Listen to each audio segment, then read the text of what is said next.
আসসালামু আলাইকুম এভরিওয়ান, আপনারা সবাই কেমন আছেন? আশা করি আল্লাহর অশেষ রহমতে খুব ভালো আছেন। তো আজকে খুব পোড়া ভর্তা খেতে ইচ্ছে করতেছে। তো এর জন্য এই যে এখানে নিয়ে নিলাম কচু, 4টা বাংলাদেশি কচু, এটা করবো, আর 5টা বাংলাদেশি আলু। তো প্রথমেই আমি এইখানে এই যে শুকনো মরিচ টালার জন্য বসায় দিছি, যেহেতু অনেক ইচ্ছে করতেছে তো আগেই এই কাজটা করে নিলাম। এখন এটা ওই চুলাতে ট্রান্সফার করে দিব। আর এইদিকে এইরকম একটা স্ট্যান্ড বসাই দিব। এখন পোড়ানোর জন্য লাগবে আমার ফয়েল পেপার, একটা নিয়ে নিব। এটাকে আবার মাঝখান দিয়ে একটা ভাগ করে নিব। এই যে ভাগ করে নিলাম। এখন কাজটা হলো এইখানে এই যে 2টা কচু দিয়ে দিব, দিয়ে এইভাবে মুড়িয়ে দিব। এই এবার এখানে বসাই দিব। এইভাবে করে সবগুলা নিয়ে নিব। একটু সময় নিয়ে এই পোড়া কাজটা করতে হবে। তো প্লিজ আমার ভাই বোনেরা, আপনারা অবশ্যই, যাদের হাতের কাছে আমার মতো মাটির চুলা নাই, তারা পোড়া ভর্তা খেতে ইচ্ছে করলে এইভাবে করে নেবেন। এই যে আলুটাকে এইভাবেই দিয়ে দিব। আলুটা একসাথেই দিয়ে দিলাম।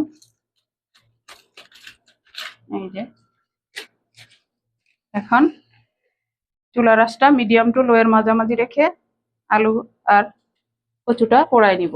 আর আমার মতো যদি এই পোড়া ভর্তার ক্রেভিং কারো হয়, তারা অবশ্যই আমার এই রেসিপিটা ফলো করে বানায় খেয়ে দেখতে পারেন, ভালোই লাগবে। কারণ মাটির চুলায় রান্না করা বা পোড়ানো ভর্তা যদি আমরা এইভাবে করে খেতে পারি তাহলে ভালো না? এই যে একটু নেড়ে চেড়ে দিব,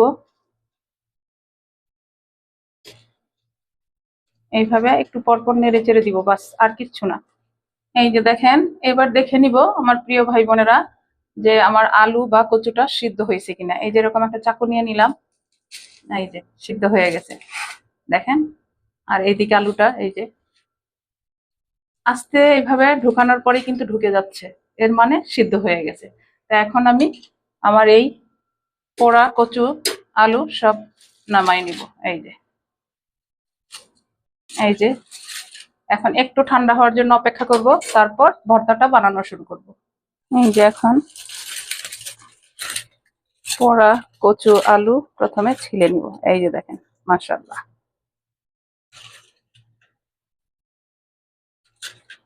পোড়া জিনিস খেতে ইচ্ছে হলে এইভাবে আমরা খাবো, তাই না? আর পোড়া কচু বা আলু বা বেগুন, যে কোনো কিছুর ভর্তা অনেক টেস্টি হয়। যে সবকিছু একসাথে ছিলে নিলাম। হাতের অবস্থা কিন্তু 12টা। এখন এই ভর্তাগুলো বানাবো আমি এই যে হামাল দিস্তায়। আপনারা চাইলে পাটাতেও বানাতে পারেন। এই যে দিয়ে দিব, যে দেখেন একেবারে মিহি করে নিলাম। এখন ভর্তাটা বানাবো, এটা সাইডে রেখে দিব।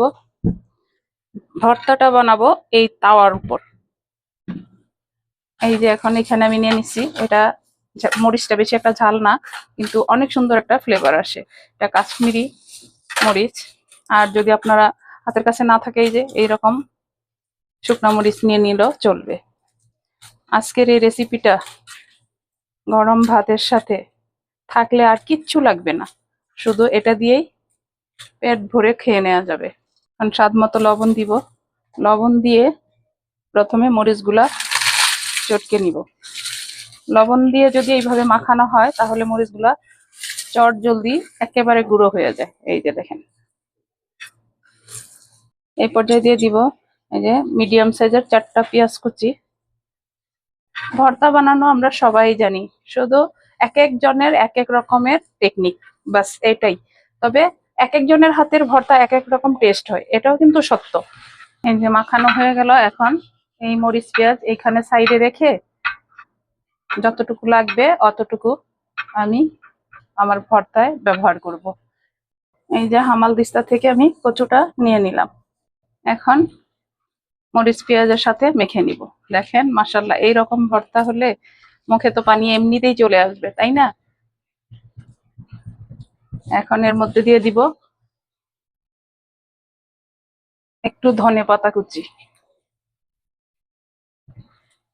তাওয়ায় বানানো ভর্তা, পোড়া কচু, পোড়া আলু।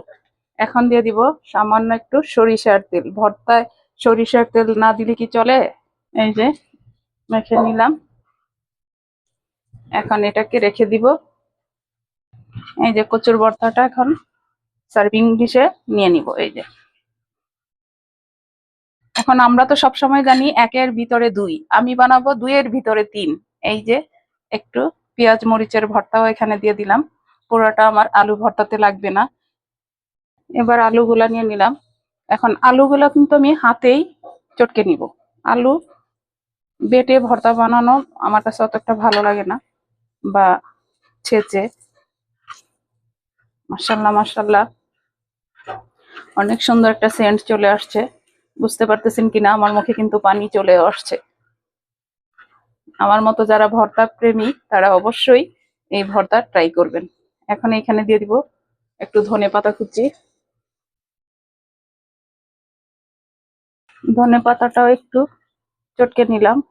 এখন এখানে সামান্য একটু লবণ লাগবে, আমি একটু চেখে দেখছি। এই যে এত সহজ ভর্তা যদি বাসায় না বানায় খাই তাহলে কি চলে? এখন দিব সরিষার তেল। এই যে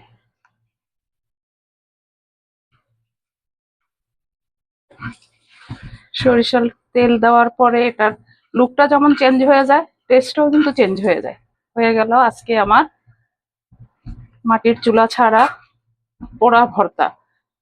তো আমি ভর্তা আপনাদের সাথে দুই রকমেরই শেয়ার করলাম। এই যে এই যে দেখেন, মাশাল্লাহ হয়ে গেল মাটির চুলা ছাড়া গ্যাসের চুলায় পোড়া ভর্তা বানানো। একের ভিতরে দুই, আমি বানালাম দুইয়ের ভিতরে তিন। এখন এর উপর দিয়ে দিয়ে দিব একটু করে সরিষার তেল। দেখেন মাশাল্লাহ, এরকম ভর্তা হলে গরম ভাতের সাথে আর কিচ্ছু লাগবে না, এক প্লেট ভাত অনায়াসে খেয়ে নেওয়া যাবে এইরকম তিনটা ভর্তা থাকলে। তো প্লিজ আমার ভাই বোনেরা, আপনারা অবশ্যই বাসায় ট্রাই করবেন। যাদের হাতের কাছে মাটির চুলা আছে তাদের তো কোনো কথাই নেই, যাদের না আছে প্রবাসে আমার মতো এরকম, তারা অবশ্যই আমার রেসিপিটা ফলো করে বানাতে পারেন। আশা করি ভালো লাগবে। তো যাই হোক, আজকে আমি আপনাদের কাছ থেকে বিদায় নিব। আবার নতুন কোনো রেসিপি নিয়ে আসবো। আল্লাহ হাফেজ।